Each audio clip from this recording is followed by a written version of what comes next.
Thank you for joining us. My name is Kevin Tsao, and I'm a research analyst on Lazard's Emerging Markets Core Equity team. In this presentation, I will be looking at the growing popularity of the gaming market, some recent regulatory challenges, as well as the long-term investment opportunity.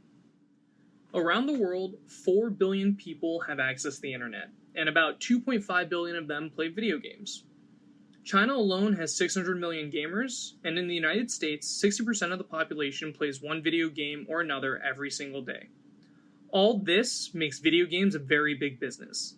As you can see in this chart, video games across tablets, smartphones, consoles, PCs, and box games generated $165 billion in 2020. Interestingly, that is more than the combined total of video streaming and online music. The video gaming industry is expected to generate nearly $200 billion by the end of next year. On this slide, you can see that half of all video game revenues came from China and the United States, with the bulk of that half coming from the Asia-Pacific region anchored by China. Gaming is more than a business. It has achieved the status of a spectator sport, and it has far surpassed traditional live-action contests. For instance, the League of Legends World Championship drew 200 million spectators in 2018. To put that in perspective, that is twice as many viewers that tuned into the Super Bowl that same year. Twitch, an Amazon-owned website that streams esports daily, had a bigger audience during the lockdowns of 2020 than ESPN, and analysts predict 550 million fans will click into professional video game competitions this year. Aside from its sheer size of the gaming universe, the consistency of the gaming phenomenon over the past several years indicates in our view that the industry's growth is structural, providing a large and expanding range of opportunities for the long-term investor. Gaming is reaching steadily bigger and more varied audiences across both the developed and emerging markets. Its sources of revenues are stabilizing and becoming less hit-dependent. Like other industries in the tech sector, it is attracting increasing scrutiny from governmental authorities, which we will discuss next, but its very globalization should go some way toward mitigating regulatory risks. Smartphones made video games into a phenomenon. By the 1990s, game consoles like the Sega Genesis, the Super Nintendo, and the PlayStation had become nearly as ubiquitous as TVs in the American home. The PlayStation 2 alone sold 150 million units. Handheld versions of the consoles won over even more players. Video games' metamorphosis from physical cartridges inserted into a console to virtual apps downloaded onto smartphones turned the millions of players into billions. In China, mobile gaming's ascent, which occurred alongside the nation's build-out of its wireless network, was stunning. In 2012, mobile held a 10% market share, and the bulk of the action came in video game cafes where players rented computer time. By 2016, with the widespread adoption of smartphones, mobile's share had climbed to 40% and exceeded 50% 2 years later. The COVID-19 pandemic greatly accelerated the trend. The number of game apps installed on smartphones grew by 85% over the course of 2020, and the number of in-app purchases rose by 25%. By the end of this year, we estimate that mobile gaming will account for 57% of total global gaming revenues. As we have shown, China dominates the global gaming industry, but one issue many investors are aware of is that China's government dominates China's gaming industry. To underscore this point, a state-affiliated newspaper recently labeled video games as opium for the mind. Though the newspaper later republished the criticism, the comment, reflecting China's 19th century struggles against European imperialist ambitions and coming amid the government's broad crackdown on the tech sector, impacted investor sentiment. While the government's central role in the nation's economic life demands close and constant attention from any investor with assets in China, the current context offers some reassurance. First, we've seen this movie before. In 2000, the government banned video game consoles, a move that actually served to jumpstart the Chinese industry. It began creating PC games to replace foreign game cartridges. In March 2018, the government imposed a freeze on video game publishing and monetization, subsequently lifting it at the end of the year. The number of new games receiving official approval fell by more than 70%, but ultimately, as this paper recounts, the effects proved transient. Second, we believe this is really a minor matter. Government concerns seem firmly centered on the amount of time children spend playing games, a concern shared, by the way, by the other Asian gaming power, Korea, which only recently lifted restrictions imposed 10 years ago.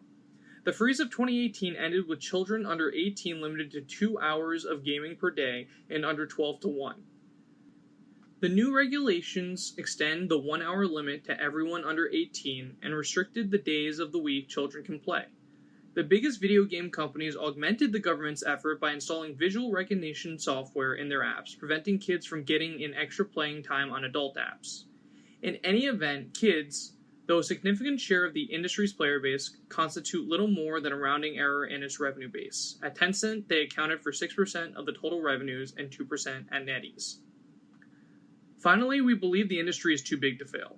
As we noted earlier, China's player base is 600 million, half the population of the biggest nation in the world. We believe this would seem to imply that the government must move carefully to control one of the nation's premier globally influential success stories, the video game industry. The expansion of its biggest players beyond China's borders should also soften to an increasing extent the impact of domestic policy. Conventional wisdom holds that the emerging markets are lacking in the tech world and that innovation resides exclusively in the developed markets. The console-based games in the developed markets relied on heavy upfront costs on the part of players and developers alike. The consoles could cost anywhere between $300 to $1,000, and the cartridges could retail for $60 to $70. The steep prices reflected steep development costs. For example, Grand Theft Auto V, one of the best-selling video games of all time, cost more than $265 million and took over 1,000 people 3 years to produce. Emerging markets video game development went down a different path. At the outset, emerging markets innovations had less to do with technology than with marketing. Rather than charging upfront, EM developers gave their games away, initially to players in the PC cafes. They made their money instead through microtransactions, charging subscriptions or small in-game fees to acquire more weapons and swag. Eventually, the microtransactions accounted for 90% of the developers' revenues from the cafes, and they smoothly transitioned to mobile, where developers earn 82% of their revenues from purchases in initially free-to-play games. The move to mobile had the additional advantage of offsetting the sizable development costs of producing brand new games altogether. In the 2010s, Chinese developers began converting their PC games to mobile formats, a cost-saving measure that had the effect of revitalizing fading franchises. China's NetEase converted its 2001 PC-released Fantasy Westward Journey onto mobile in 2015 and earned another $2.3 billion from the game by 2017. While emerging market developers were mining the PC titles for mobile gold and licensed developed markets' PC hits for mobile adaptations, developed market producers limited their mobile forays to very basic games and very old titles. Not until Epic Games released Fortnite Mobile in 2017 did developed market producers decisively enter the sophisticated multiplayer mobile arena. The emerging market successes have enabled further successes. The mobile games out of China use more artistic styles and voice acting. They add in social elements such as group content, player versus player, guilds and clans players can join, chats, and even spectator modes. Payments build up gradually as players grow more committed to the game. Mobile games originating in the developed markets lack such sophistication. They employ basic gameplay mechanics and resort to timeouts and session limits at the outset of play for monetization. Perhaps most critically, they forgo the social and play-together element that have won over the deep and loyal following for the emerging markets releases. At the corporate level, the emerging markets pioneers are becoming the dominant factors in the consolidation inevitable in any industry after a period of explosive growth. NetEase in China and NCSoft and Netmarble of Korea have embarked on global expansions. China's Tencent, arguably the video game industry's preeminent player and certainly its biggest, has made 40% of its investments outside China, and it outright owns California's Riot Games, publisher of the free-to-play classic League of Legends, released in 2009 and still earning $1.4 billion 10 years later. At the same time, developed markets companies like Activision Blizzard and EA are turning to outsourcing mobile game research and development to emerging market studios. Despite, or because of, the emerging markets' video games achievements, traditional developed markets tech powers have an opportunity. The growing sophistication of mobile games is creating a need for the kind of processing power that cloud computing alone can satisfy. That need aside, cloud computing has the potential to expand video gaming even further, giving it the capability of allowing players to stream titles directly onto wall-mounted living room TVs as well as their smartphones. The possibilities have lured the usual tech suspects into the field.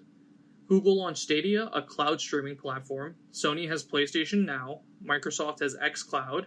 And Amazon, the largest cloud competitor of them all, is looking for an entry point. For investors, the future of video games looks bright to us all together. After all, it still has almost half the growing online world left to conquer. We foresee mobile penetration continuing to grow, particularly in the developed world, where the console legacy makes mobile gaming less ubiquitous than in emerging markets, especially as mobile sophistication there grows. And the evolution of the video game saga also carries an important lesson for investors, whether or not they're considering a position in the industry. Innovation and initiative don't discriminate between emerging and developed markets. It can pay to invest in leaders wherever they locate their headquarters and markets on the basis of potential rather than geography.